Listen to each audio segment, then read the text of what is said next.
I'm Lisa Evers, and this is Street Soldiers. Many people have dreams of hip-hop stardom, but even if you make it to the top, that's no guarantee your money problems are over.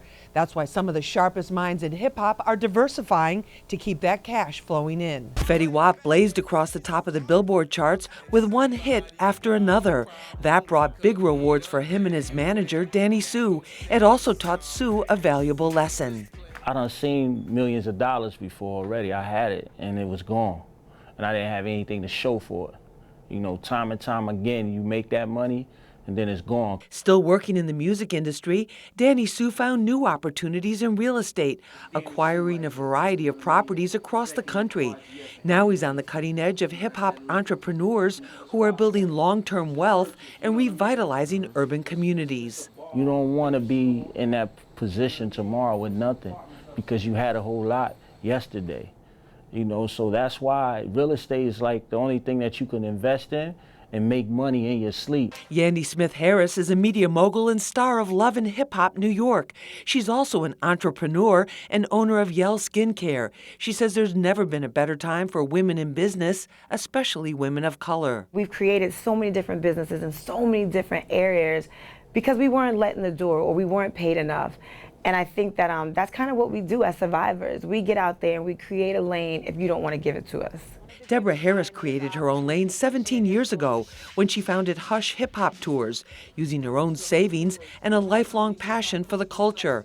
Now they're a top-rated TripAdvisor attraction. I want New York City to be celebrated as the birthplace of hip hop. So our tours are really just a big celebration. You know, we get on and off the bus, they get b-boy demonstrations and lessons, you get to hang out with a pioneer.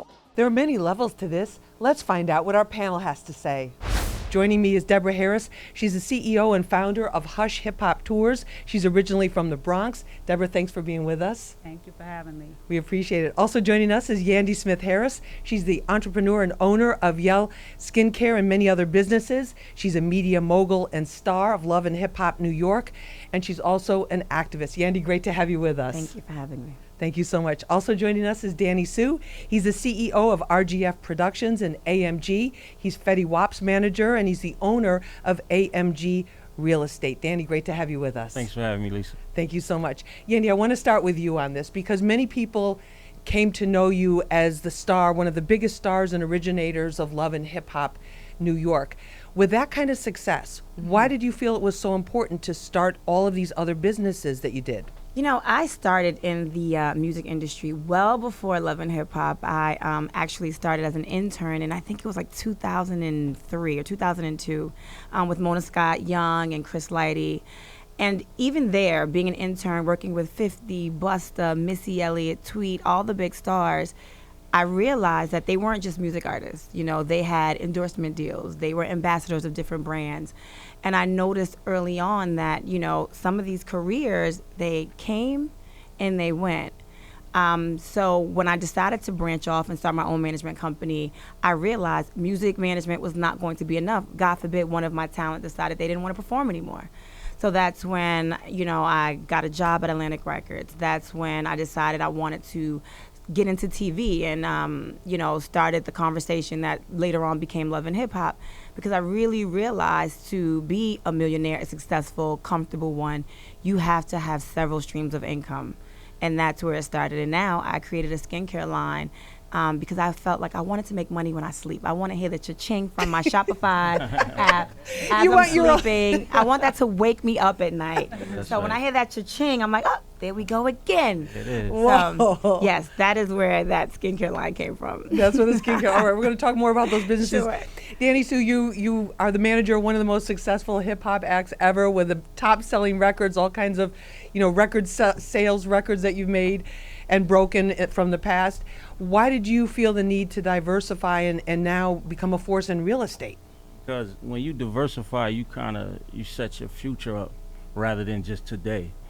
A lot of times in music and hip hop, a lot of artists spend a lot of money on jewelry, cars, stuff that's just not going to be worth anything later. You know what I mean? So you had to, so I had to diversify. I had to show my artists how to diversify. That's why I got back into real estate. I was always into real estate years ago, but this time I did it aggressively. And with a plan and with a whole strategy. Yes, it was a whole strategy, a whole new team, everything. It's like your net worth determine your net worth. So once I had to go back to look at how I'm gonna do this, I looked at how I was gonna build my team. You know, I got the strongest pieces I needed to put on the team, and then we just launched, and it just took off. And there it is. Deborah, tell us about how you came about with this idea of Hush Hip Hop Tours, and explain to people what it is. Yes, Hush Hip Hop Tours is a sightseeing company that's based on the culture of hip hop. We designed the business just so that we could preserve and celebrate New York City as the birthplace. I am a licensed sightseeing tour guide, but from day one, I always wanted the pioneers to be the hosts. So we have Curtis Blow, Grandmaster Caz, Sadat X, you know. So when you're coming into a city like New York, which is the mecca of entertainment, you know, I'm like, wait a minute, there has to be some way that you can really just get the real essence of hip-hop culture. And once I realized it didn't exist, I was on a mission to start that business, and that's what I've done. And what motivated you? Because you obviously love the culture. Yes, you know, being born and raised in the Bronx, you know, hip-hop was happening all around me as I was coming of age. Then I became a mother, and, you know, my children are into the culture and into the music. But then I also saw a shift as far as, like, you know, where the media was going with music, with artists and recording. So I just also thought that this would be a good platform for some of the founding fathers to tell their stories firsthand. And, you know, for some people, it's like going to Graceland if you're an Elvis Presley fan. Getting on the bus and spending a couple of hours with a legend of hip-hop culture, you know, you can't top that. And people really appreciate it. They really do. And what kind of response have you been getting? Because it's growing, right? Yeah. You know, I've been doing this for 17 years. June will be 17 years. So, you know, I actually had, it sounds like a long time, but I really had to create the industry because hip-hop and tourism didn't, you know, there was no correlation there. And tourism is big business in New York City, across the globe, but really New York is the mecca of entertainment. So people save their money just to come here once. It's like a once-in-a-lifetime trip for many people, especially international. So, you know, with all of the effort that went into building it and getting people to trust what I was doing over here, you know, that took about 6 or 7 years. And to convince them that there was a market for it, too, and that I'm it sure. was safe, you know, because I take them, you know, I'm taking them in the hood, you know, I'm taking them in places that they want to go, but they also want to feel safe. Like any exactly. traveler, Anybody traveling. Yandy, in terms of as you looked at diversity and diversifying really early, what do you see as you look around at the music industry now? Do you see like this is automatically part of every artist's plan? I think a lot of these artists are not planning for the future. I think that they become famous, it seems like even younger, and they are not getting the proper education as far as business and how to handle business. So a lot of the times, like Danny said, they go out and they get their first advance check and they spend it on a new chain, they spend it on the new car, they got the latest Bentley, but they don't own their home. No. You know, they're renting. Yeah. They go out and they buy all these fancy things, but they don't have a business that can sustain them after the music fails and they're not, you know, wanting to go on tour and shake it like it's hot, whatever. You know, and I think that comes with education. And I feel like in these labels and, you know, these big people that are creating these stars, a part of that should be teaching them how to manage their money, teaching them how to diversify their platform so that you don't have a liability on your hands when the ship stops and the money isn't coming in. And now these artists are more of a liability because, you know, they're dead broke and crying to the label. Right, and ready to do anything and maybe even compromise their art, you know, their artistry. Absolutely. We see it so much, you know, even some of the artists from back in the day, I'm sure you see it, a lot of them are struggling because they just weren't taught how to use the money that you have right now and plan for your future, whether it's investments, whether it's creating a company or investing in something that's a new industry, you know. And I think that I just wish that a lot of these artists in hip-hop would be educated on diversifying their platform while they have the money to do it. All right, we're going to continue talking about this. This is Street Soldiers. I'm your host, Lisa Evers. We'll be right back. I'm going to create my own lane, and we've been successful because it's ours. Right. And we own it.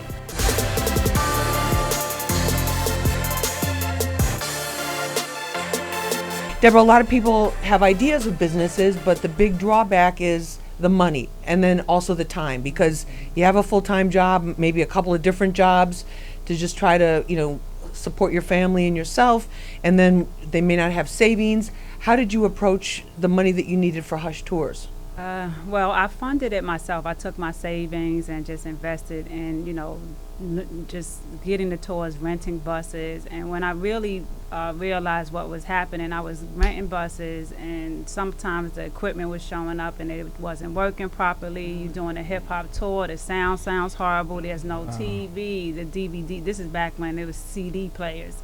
The DVD players weren't working properly. So I went and took a loan to get my own bus.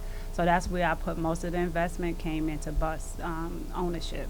So you could have that bus just the way that you want it and know that it was always in proper condition. Absolutely. And that's a tough industry because transportation, this would be right along the time when the Chinatown cost-effective buses started, like the $2 buses. Right, and so it was like trying to get insurance for a bus like that. It cost more than the bus almost. So I'm like, oh my goodness, what did I get myself into? But it was well worth it. It was worth owning my own transportation. Yandy, you're talking about the ka-ching when you get the notifications from the different sites that sales are being made. With the skincare line, with Yelle, for example. How long was it from, how did you actually start it? Do you sit down with people and say, this is what I want? Or take us through that process. When I realized that there was a need for a, very price savvy, all green skincare line, I called industry professionals. So I got with, she was the VP at Bliss Spas at the time, and she used all natural products. I reached out to her. I hired her as a consultant to come on for the brand. I hired someone to do the logistics, to find the companies. So she told me the products, what goes into clearing all the issues that we have. And I found someone to find that. And then I tested my products for 2 years. I wasted so much money. My first 2 lines, I had fragrances I wanted to smell like mango, strawberries, broke me out, gave me dry skin, got a rash. So I had to keep throwing things out. Then finally, when we got, then it was a problem with the moisturizer. The moisturizer was hell for me. It left me greasy, and I was like, nope. Finally, this is what we have to deal with as women, when we perfected the line, I tested it for a year. I gave it to my mom, I gave it to my girlfriends, I gave it to some other people in the industry, and I just said, let me know 30 days what you think. And when I got all great reviews, that's when I knew this was ready to go into production. So then it went into production. So it was about 3 to 4 years before I actually launched. And I would say I threw a bunch of money in the garbage just because it wasn't right. It just wasn't right. But when I launched, even in that, it took me 6 to 7 months to really make some money with the platform, with the show. And I think a lot of times businesses start, but people get so frustrated and so discouraged because they don't make money immediately and they just give up. Right. So if you're any future business owners out there, be consistent, don't give up. It takes a while. For even those of us that have millions of followers, it takes time. But find a niche, find someone that needs your product, rock with them, make it happen, and just stick to it. Don't give up. I broke the stereotypes in half. I go to the bank like this. That's great. And even if I'm on Wall Street, I go down there like this. Yandy, what about in terms of your various businesses, the marketing and also music management? What are some of the business principles that you've acquired over the years? You can give us a few secrets. I mean, the key to success on anything, like Yandy was just talking about, is really consistency. You know what I mean? Sticking to it. A lot of people I notice on the way up, I've seen a lot of rap artists, hip hop artists, they switch teams a lot. So the public don't really get to see who you really are, what you really doing, how do your team move, So what we did and what I do on all my business, I stick to my team. That's why before I determine who I'm gonna be friends with or who I'm gonna do business with, majority of the times we be friends first and then the business come. Right. That way I understand everybody that I'm dealing with. So when we get through rough times, it's easy to survive them with friends first, And what about in terms of finance as well too? If you go into a bank, do you have to take off the chain and put on a suit and what about that? Because a lot of people may feel intimidated going in. I call it, when I go into certain banks, I used to say, oh, I got to put my clown suit on. And that was the shirt, the tie, You know, I got tired of doing that because I still was getting turned down, you know. Right? So, Still Feel like I'm getting turned down true, anyway, right? so True. I might as well be myself. Yeah. It was judging you soon as you walk through the door. Right. When you ask to speak to somebody that's going to give you a loan. Right. You know, instead of me keep asking for it, I just start taking it. And then if I you have to just- deal with stereotypes too, that's Yeah, I broke the stereotypes in half. You know, I go to the bank like this. That's and great. And even if I'm on Wall Street, I go down there like this. And that's just like, they judge you, but once they see your bank account, they see the knowledge that you have and how you speak it, they kind of open up to you. You know, at first it's like a big shield. Like, no, don't let them in. Right. We're not giving them anything. Right, You know what I exactly. mean? And it's a shame because they don't think you know what you know, but I've been at what I've been doing for the last 25 years at least. You know, from the real estate to the music to the entertainment to the management. You know, I'm always building a product. And the other thing pushing it. too is with real estate, people don't have to have a college degree. You don't have to have, you know, advanced degrees and all that in order to get in. Yeah, exactly. You don't have to be the smartest person because the catch to being the smartest person, you might know too much. With me, the way I invest, I go get the smartest person, put them Right. on my team. Like Yandy was saying, she Yes. gets the consultants Exactly. And you put money behind that. and does it like Yeah. that. Deborah, were there times? There had to be times over 17 years where you were just kind of like going, "Why am I doing this? This is like." yes. Plus, you're a mother, right? I'm a mother, and you know, like How do you juggle it like that? Had to well, be. My children are adults now, so now I'm really focused on Hush Tours. But you know, when they were coming of age, it was kind of tough.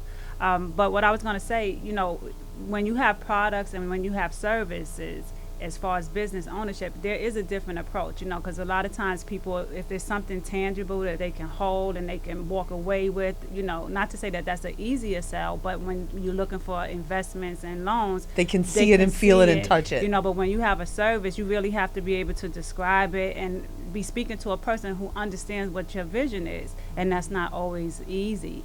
But since I've been doing Hush Tours, the decision makers that are like what I call the gatekeepers of inbound visitors to New York are getting younger. A lot of them are products of hip hop culture, whether they like it or not.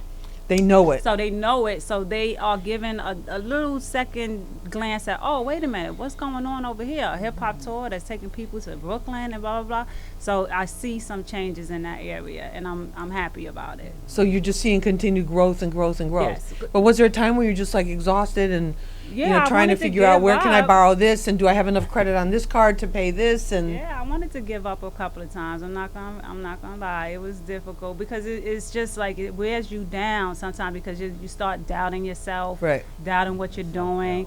Crazy. You know that it really is tough. But then when you have a strong team, you understand that. Wait a minute, they're counting on you. They're working with you. They they've believe been in you. They believe in you. They've Right. been down with you from day one. Like how you gonna just tell them no? I'm closing up shop. Exactly. So that's And I think, motivation. I think so many of us are becoming entrepreneurs because so many doors were closed. Like we Exactly. had a dream, we wanted to work here, we had a dream job, but the door was closed. We were told no, or we were told we weren't good enough, we weren't smart enough. So we decided to make our own lane and create our own lanes. And I think that because it's your own product, your own lane, you've been told no so many times, or you've failed at so many other things. You're like, you know what, I'm gonna do this my way. I'm gonna walk into the bank how I want to.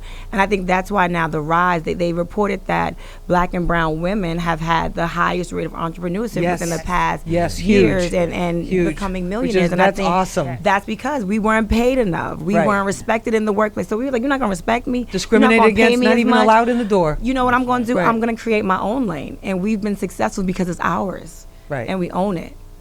And that's a huge and important trend Yeah. and such an amazing one. Absolutely. And an inspirational one. Yes. It really is. absolutely. I want to thank all of you for being with us for this episode of Street Soldiers. Deborah Harris, great to have you on the show. Thank you so Thank much, you so Lisa. much. Yandy, great to have you with us. Thank Yandy you. Smith-Harris, thank you so much. And Danny Sue, great to have you with us on Thanks Street for having me, Soldiers. Lisa. Thank you. And thank you for joining us for this episode of Street Soldiers. I'm Lisa Evers. Remember, use your mind. It's your best weapon. I hope it's your only weapon. Let's push for peace.